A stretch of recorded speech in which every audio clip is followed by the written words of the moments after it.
COVID-19 को update लिएर उपस्थित भएको छु। प्रवक्ता स्वास्थ्य तथा जनसङ्ख्या मन्त्रालय।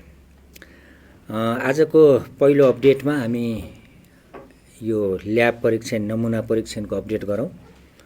आज हाम्रो कुल राष्ट्रिय जनस्वास्थ्य प्रयोगशालामा भएको परीक्षणको सङ्ख्या 1277 छ। 100 भन्दा बढी प्रतिदिन केसहरू भइराखेका छन्। त्यसैगरी प्रदेशमा धरानको बीपी कोइराला स्वास्थ्य विज्ञान प्रतिष्ठान र पोखराको पोखरा स्वास्थ्य विज्ञान प्रतिष्ठान सँगसँगै अहिले हेटौडा, जनकपुर, सुर्खेत र धनगढीमा पनि परीक्षण सुरु भएको छ। आज धरानमा 39 केस, जनकपुरमा 5 नमुना परीक्षण, हेटौडामा 5, पोखरामा 19, सुर्खेतमा 7, धनगढीमा 4 वटा परीक्षण भएको छ। बुटौलमा जडान कार्य सुरु भइरहेको अवस्था छ। यसरी हामीले प्रतिदिन चाहिँ अहिले यसको नमुना परीक्षणको दायरा बढाउँदै गर्दा धेरैजसो केसहरू चाहिँ हामीले समेट्ने प्रयास गरिरहेका छौँ र अहिले उपत्यका भन्दा बाहिर पनि यो परीक्षण चाहिँ सुरु भएको छ। अर्को अपडेटमा आइसोलेसनको कुरा गरौँ। आज नेपालभर 120 जना आइसोलेसनमा हुनुहुन्छ। उपत्यकामा 15 जना र उपत्यका बाहिर 105 जना। प्रदेशभरिमा हामीलाई प्राप्त जानकारी अनुसार 120 जना कुल आइसोलेसनमा हुनुहुन्छ कोभिड-19 को सम्भावित सङ्क्रमणमा। कन्ट्याक्ट ट्रेसिङको कुरा गर्दाखेरि पछिल्लो केस 6औं केसको कन्ट्याक्ट ट्रेसिङ सुरु भइसकेको छ। हाम्रो टिमले चाहिँ त्यो काम गरिरहेको अवस्था छ। हालसम्म सङ्क्रमित केस जम्मा 5 वटा हो। एउटा निको भएर गइसकेको बाहेक कुलमा 6 वटा। यो 5 वटामा आइसोलेसनमा उपचार भइरहेको टेकुमा 2 वटा, बागलुङमा 2 वटा र धनगढीमा 1 वटा छ। सबै सङ्क्रमितहरूको स्थिति सामान्य छ। कल सेन्टरको अपडेट दिन चाहन्छु। हाम्रो 2 वटा कल सेन्टर हो, हटलाइन 1115 र 1133। ती दुईटामा मिलाएर जम्मा 3502 वटा जिज्ञासाहरू हामीले चाहिँ एड्रेस गरेका छौँ। हाम्रो यहाँलाई मैले पहिला पनि जानकारी गराएको थिएँ, मोबाइल एप्समा नयाँ वेबसाइट covid19 mohp.gov.np को वेबसाइटमा मानिस आफैले सङ्क्रमण छ कि छैन भनेर लक्षण चाहिँ क्लिक गर्न सकिने अवस्था छ। त्यसमा हामीले आजसम्म 5626 जनाले इन्ट्री गर्नुभएको छ आफ्नो लक्षणहरू र त्यसमध्ये हालसम्म 107 जना रेड जोनमा, मैले पहिला पनि भनेको थिएँ, हरियो जोन, पहेँलो जोन र रेड जोनमा गरेर 3 वटा क्याटेगोरीमा हामीले राखेका छौँ। सम्भावित हुन सक्ने, अति सम्भावित हुन सक्ने भनेर। त्यो अनुसार 107 जना रेडमा हुनुहुन्छ। यो सङ्ख्यालाई हामीले आफ्नो यो एपिडेमियोलोजी तथा रोग नियन्त्रण महाशाखा मार्फत फलोअप गर्ने गर्छौँ। तर मैले यहाँनिर भन्नुपर्दाखेरि केहीले आफ्नो विवरणहरू करेक्ट हिसाबले भरेको पाइएको छैन। फोन नम्बरहरू, एड्रेसहरू, नामहरूमा अलिकति नमिल्दो खालको लेखेको पाइएको छ। यसो नगर्नु हुन म अनुरोध गर्छु। किन भन्दाखेरि यो यहाँहरूको सजिलोको लागि हो। किन भन्दा अहिले लकडाउनको स्थिति छ। यहाँहरूले यो वेब प्रयोग गरेर आफ्नो घर बसी मलाई यो भएको छ, म हुन सक्छु कि सक्दैन सम्भावित भनेर जान्ने मौका हो। यो मौकाको सदुपयोग गर्नुहोस् र हामीलाई काम गर्न पनि सजिलो हुन्छ। किन भन्दा भोलि यहाँहरूको गलत एड्रेसले हाम्रो टिमहरू त्यो ठाउँमा पुग्यो भने त्यहाँ चाहिँ यहाँहरूलाई फेला पार्न सकेन भने हाम्रो प्रयास पनि व्यर्थ जान्छ र जसले सहयोग पाउनु पर्थ्यो उहाँहरू पनि सहयोगबाट वञ्चित हुनुहुन्छ। त्यसकारणले मेरो आग्रह छ, सबै आफ्ना सूचनाहरू करेक्टली चाहिँ भरिदिनु होला। त्यसपछि केही अपडेटहरूमा हाम्रो आज भक्तपुरको क्वारेन्टाइनमा खरिपाटीमा रहेका सबै 96 जनाको नमुना सङ्कलन गरिएको अवस्था छ।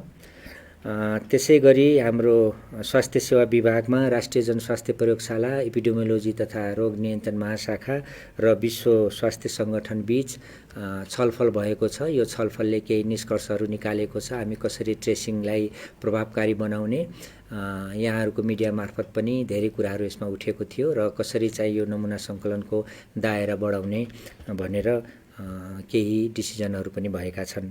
त्यसै गरी यो कैलाली र कञ्चनपुरमा 92 जनाको क्वारेन्टाइनमा रहेका व्यक्तिहरूको नमुना सङ्कलन गरिएको छ। उहाँहरूको चाहिँ नमुना अब परीक्षणको क्रममा छ। त्यसै गरी हाम्रो यो उच्च स्तरीय समिति CCMCमा विषयगत समूहहरू जो 4वटा छन्, मैले पहिला पनि यहाँहरूलाई जानकारी गराएको थिएँ। मेडिकल समूह, लजिस्टिक समूह, शान्ति सुरक्षाको समूह र मिडिया म्यानेजमेन्ट समूह गरेर 4 समूह छ। त्यसको छुट्टा छुट्टै बैठकहरू बसेर माननीय उपप्रधानमन्त्री तथा रक्षा मन्त्रीज्यूको उपस्थितिमा छलफलहरू भएका छन्। यसले के देखाउँछ भन्दा हामी चाहिँ अलि व्यवस्थित तरिकाले, एकीकृत तरिकाले स्वास्थ्य मन्त्रालय र योभन्दा बाहिरका मन्त्रालयहरूसँग भएका क्रियाकलापहरू, यो कोभिड-19 को रोकथाम तथा नियन्त्रणमा भएका प्रयासहरूको सामूहिक समीक्षा गर्ने, सामूहिक योजना बनाउने र सामूहिक रूपले चाहिँ एक्सन प्लानमा जाने जुन यसको मुख्य उद्देश्य हो, त्यसमा काम भएको छ। अब दुईटा कुरा, यो धेरै उठेको सवालहरूमा मैले सानो पुष्ट्याइ भनौँ गर्न चाहन्छु। धेरै मिडियाहरू मार्फत यो पोखराको केस चाहिँ पोजिटिभ निस्क्यो भन्ने कुरा पनि आएको छ। अहिले पोखराको हालसम्म कुनै पनि पोजिटिभ केस छैन। यो अलिकति यो के हुँदो रहेछ भन्दा यो अहिले हामीले प्रदेशमा विस्तार गऱ्यौँ। यो प्रदेशमा मेसिनहरू गएको छ, रिएजेन्टहरू गएको छ। त्यो मेसिनहरूको भ्यालिडेसनको कुरा आउँछ। केही कुराहरू त्यहाँ प्रष्ट रूपमा गर्नुपर्ने हुन्छ। मतलब सङ्ख्या चाहिँ यथेष्ट रूपमा गरेर पोजिटिभ नेगेटिभको सङ्ख्याहरू आएर अन्त पनि भेरिफाई भयो भने यो सब सिस्टम ठिक छ भनेर यो एउटा नर्मल फेनोमेना हो। यसमा फेरि त्यहाँ परीक्षण हुने, त्यसपछि फेरि हाम्रो राष्ट्रिय जनस्वास्थ्य प्रयोगशालामा आउने, यो दोहोरो भयो भन्ने कुरा पनि केहीले उठाउनु भएको छ। त्यसो हुँदैन। यो चाहिँ भ्यालिडेसन गर्ने क्रममा त्यो मसिन र रिएजेन्टहरू मिल्नेको कुरालाई हेर्दाखेरि केही नमुनाहरू चाहिँ हामीले गर्नुपर्ने हुन्छ। त्यो भनेको हाम्रो निर्णयहरू, हाम्रो चाहिँ परीक्षणको नतिजा चाहिँ कङ्क्रिट होस् भन्नलाई हो। यो सधैँभरि गर्नु पर्दैन, केही समयको लागि हुन्छ। त्यसले गर्दाखेरि कुनै केस शङ्कास्पद भयो भने त्यहाँ पनि रिपिट हुन्छ, यहाँ पनि रिपिट हुन्छ, थप नमुना लिइन्छ। यो होल प्रोसेस भइसकेपछि मात्र हामीले रिजल्ट चाहिँ प्रकाशित गर्छौँ। त्यो हिसाबले आजसम्म त्यहाँ पोखरामा पोजिटिभ नआएको स्थिति छ। अर्को एउटा चाहिँ धेरै कमेन्टहरू आएको कुरा चाहिँ यो चिकित्सक स्वास्थ्य कर्मीहरू महामारीको बेलामा स्वास्थ्य सेवा विभागले एउटा निर्देशन, स्वास्थ्य तथा जनसङ्ख्या मन्त्रालयबाट अर्को निर्देशनको कुरा पनि धेरै सामाजिक सञ्जालमा आएको हुनाले म केही स्पष्ट पार्न चाहन्छु। यो चाहिँ अहिलेको महामारीको हिसाबमा सबैजना एकजुट हौँ, स्वास्थ्य कर्मीहरू सबै बिदामा नबसौँ, आफ्नो सकेको जति आफूले आफ्नो ठाउँबाट कामहरू गरौँ भन्ने यसको मूल उद्देश्य थियो। यो चाहिँ श्रीमान सचिवज्यूको स्तरीय निर्णय अनुसार हामीले त्यसलाई विभागबाट भएको अहिले चाहिँ यो काम नगर्नुहोला भन्ने आशयकोलाई अहिले चाहिँ बिदामा नबस्नु होला भन्ने आशय राखेर चाहिँ त्यो नोटिसहरू निकालेका थियौँ। यसमा चाहिँ कस्तो हुन्छ भन्दाखेरि अहिले यो महामारीको स्थितिमा सबैजनाले काम गरौँ आफ्नो क्षमता र आफ्नो ठाउँबाट। पछि जुन बेला हामी महामारीको बेलामा जुन आफ्नो क्षमता र आफूले पाएको कामको बाँडफाँड अनुसार नै काम गर्नेछौँ। यसमा कुनै पनि चिकित्सक स्वास्थ्य कर्मी साथीहरूले अन्यथा सोच्नुपर्ने स्थिति छैन, आफ्नो मनोबल गिराउनु पर्ने कुनै पनि स्थिति छैन। अहिले हामीले सबैलाई सबैलाई उच्च मनोबलका साथ काम गर्नुहोस् भनेका हौँ। यसमा केही मिसअन्डरस्ट्यान्डिङ भएको भएले मैले चाहिँ त्यसमा स्पष्ट पार्न चाहेको विषय त्यो हो। त्यसले गर्दाखेरि आफ्नो क्षमता र आफूले भ्याएसम्म आफ्ना कामहरू आफ्नो तरिकाले गरि पनि राख्नु भएको छ, त्यही अनुसार नै गर्नुहोस् भन्ने हो।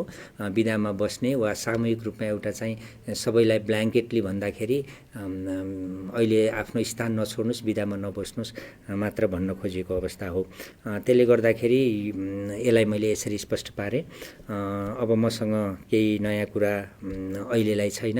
अन्तिममा चाहिँ अब यो अहिले चाहिँ हाम्रो पिपिईको पर्याप्तता र यो जुन हिसाबले सामाजिक सञ्जालमा पिपिईको प्रयोगको पनि एउटा भनौँ न डेमोको हिसाबले अलि धेरै डेमो भयो जस्तरी आएको छ, त्यो चाहिँ नगरिदिनु हुन अनुरोध गर्दछु। किनभने पिपिईको यसै पनि सर्टेज छ, जति ल्याए पनि सर्टेजै हुन्छ। किनभने हामी केही महामारी हुनसक्छ भनेर बसिरहेको छौँ, हामीलाई पछि धेरै कुरा चाहिन सक्छ। त्यसले गर्दाखेरि त्यस्तो कुराहरू नगरिदिनु अनुरोध गर्छु। र अरूलाई पनि यो हाम्रो चाहिँ स्वास्थ्यकर्मी चिकित्सकहरूको मनोबल गिर्ने गरी कसैले पनि कामहरू नगरिदिनुहोस्, हामी सबै मिलौँ, एकजुट हौँ भन्न चाहन्छु। अनि केही हिसाबमा यो निजी अस्पतालहरूको पनि कुराहरू आइरहेछ, हामी हरेक दिन सहकार्यमै छौँ। अब यो स्थिति पनि नआओस् कि अहिले मैले हिजो पनि जानकारी गराएको थिएँ, यो हाम्रो यो साउथ इस्ट एसियाको WHO को एउटा यो भर्चुअल कन्फरेन्स भएको थियो। त्यहाँ पनि धेरै कुराहरू यो पिपिईको र सर्टेज र यसको कुराहरू आएको छ। त्यसले गर्दाखेरि हामी सबैले मिलेर पनि जानुपर्छ। र त्यहाँ अर्को उठेको कुरा के पनि हो भन्दा यो कोभिड-19 बाहेक अन्य बिरामीहरूको अन्य देशहरूमा पनि यस्तो खाले समस्या छ। त्यसले गर्दाखेरि हामी सबै ग्लोबल्ली स्वास्थ्यकर्मीहरूले चिकित्सकले बुझ्नुपर्ने कुरा, हरेक मानिस इमर्जेन्सीमा परेको हुनसक्छ। त्यो हरेक किसिमको इमर्जेन्सी चाहिँ अहिले हामीले हेरिदिनुपर्छ।